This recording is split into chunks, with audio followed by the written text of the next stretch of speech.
Hi and welcome to Arise Cake Creations. I'm Sarah.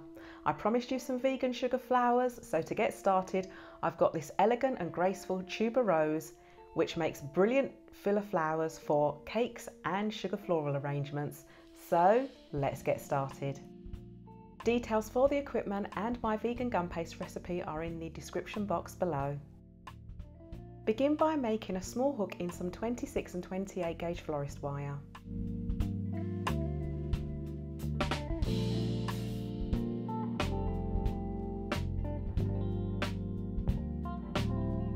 Make sure your vegan gum paste is pliable and soft.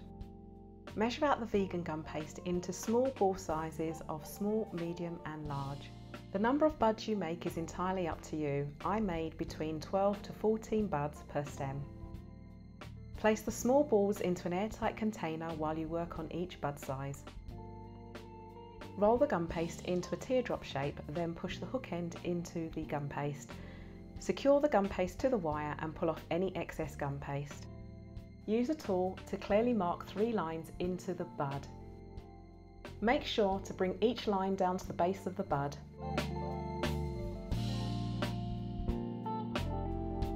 For the mid-size and large buds, bring the paste further down the wire so it looks like this. The bigger buds also have a slight bend in the wire like I'm showing you here. Make sure to bring the 3 lines down to the base of each bud. When you have made your buds, they should look like this in a variety of sizes. For the closed flower, bend a 0.8 cm hook into some 26 gauge wire. This is method 1. You can use some white or cream florist tape to wrap around the hook end until you have a very soft bud shape.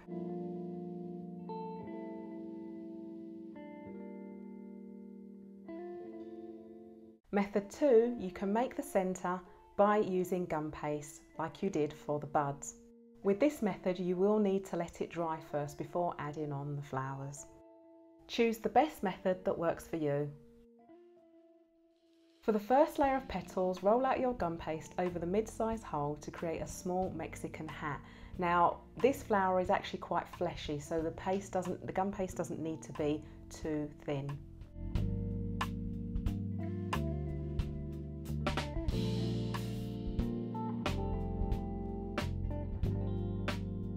Have a petal cutter ready that has 6 petals in a small, medium and large. I'm using a jasmine cutter. You can use an alternative to this or something similar to this. For this cutter, I normally flip it over and rub over the edges to make sure the shape is cut out cleanly.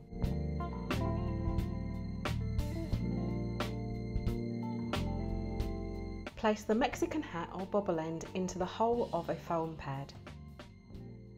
If you're using a similar petal cutter to me, the petals will need to be elongated. Use a ball tool to elongate and thin the edge of the petals. Once your petals have been lengthened and thinned, use a sail stick or something similar to actually hollow out each petal. Make a hole in the centre of the first layer, then brush some glue onto the centre bud. Thread this through the centre and then take the first, the third and the 5th petals and begin to glue it round the actual centre bud.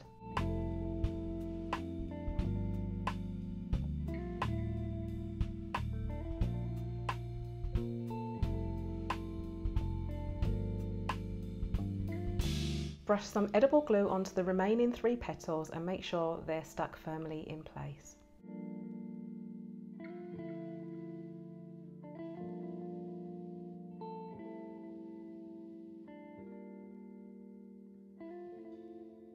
Hang this to dry so the flower will be facing downwards. For the second layer of petals, we're going to use the mid-size cutter. Now you need to roll the gum paste out flat. Again, remember that it's fleshy petals, so this doesn't need to be rolled out thinly. Cut out the petals and as before, thin the edge of the petals and also lengthen the petals as well. Brush some edible glue around the base of the first layer of petals and then thread the second layer of petals through. Again, pull the layers upwards so this creates more of a closed flower shape.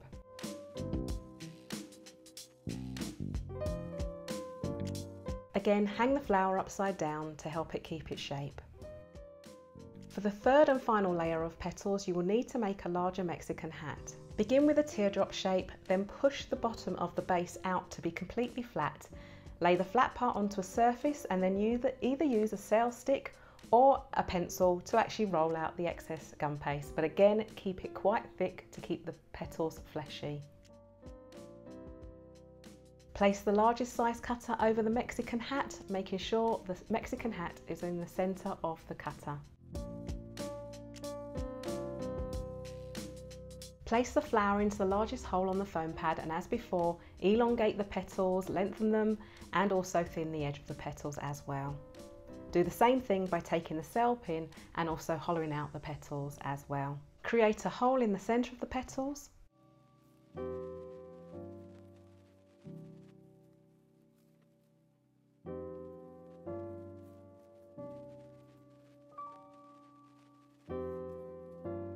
Then brush some edible glue onto the second layer of your closed flower. Thread the third layer through, and again begin to pull the petals either downwards or upwards to ensure that the petal on the flower looks more closed. On this outer layer of petals, you need to use a tool to draw lines directly from the petals down to the base of the flower. Do this on every single petal where the join is. On some of the flowers, you can bend the outer layer petals slightly backwards just to make it look like the flower's starting to open. Again, hang the flower upside down to fully dry. For the open flower, use 26 gauge wire and 3 white stamen. Cut the tips off the stamen so you're just left with the wick part. Use half width white or cream florist tape to tape these 3 wicks onto the 26 gauge wire. Leave about 1.5 centimeters of the wick showing. Have some cornmeal or semolina mixed with some yellow petal dust ready. Make sure it's vegan friendly. Brush some glue onto the tips and then dip into the semolina cornmeal mix. Knock off any excess. Hang the stamen up to dry. Prepare the first layer of petals like the closed flower. Brush some edible glue around the base of the stamen and then thread it through the first layer of petals. This time, shake the petals to be slightly cupped so that you can see the flower is now open.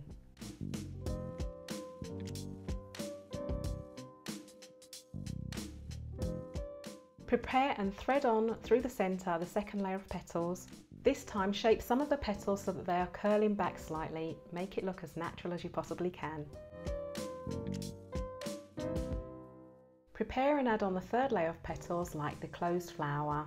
Make sure to add the lines to the base from the petals, and again you want to curl the petals back, the outer petals backwards so that they curl backwards and the flower is now completely open. To dust the flowers, make sure you're using vegan friendly petal dust. I'm using a mixture of sugar flare and edible art colours. Mix the yellow and the green together to make a yellow green. Brush this onto the base of the buds and also brush this slightly over onto the tops of the buds as well. Now the smaller buds will be slightly greener in colour than the mid-size and the larger buds. Brush some of the darker green at the base of the buds as well and just blend it out into the lighter yellowy green colour.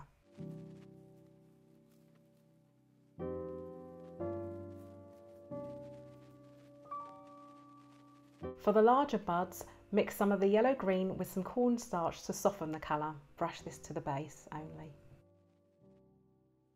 Brush a small amount of the pink mixed with cornstarch onto the tips of the buds. Brush the base of the flowers with the yellow green mixed with the cornstarch.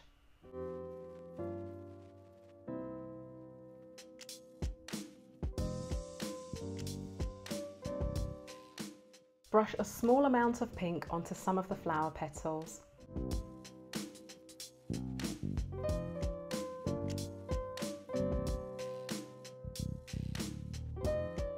These flowers grow from something called a brax. It's just literally at the base of each flower. So that's what we're going to prepare now. Now, if you have some, use some brown florist tape. If you haven't, do what I'm doing and actually make the white or cream colour florist tape brown by brushing on some brown petal dust.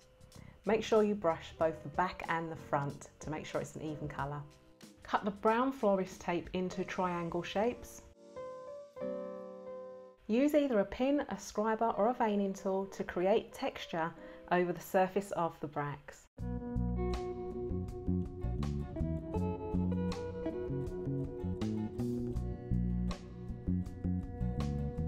Create some brax in some light green florist tape as well and do exactly the same process as with the brown florist tape. So we can now finally begin to tape the arrangement together. Use some 18 gauge florist wire. Use half width light green florist tape and begin to tape on the buds in pairs. Make sure you're taping on your buds from the smallest, medium to the largest. With each pair of buds taped on, add on a brown brax to the base and tape that in place as well. Do this for each of the buds as you go down.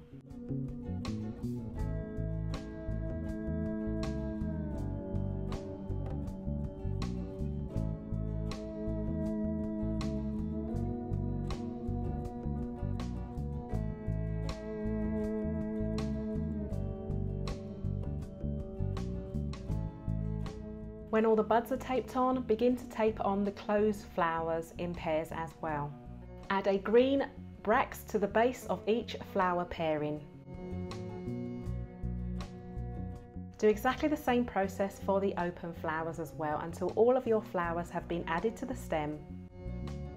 Bring the light green florist tape down the entire length of the stem.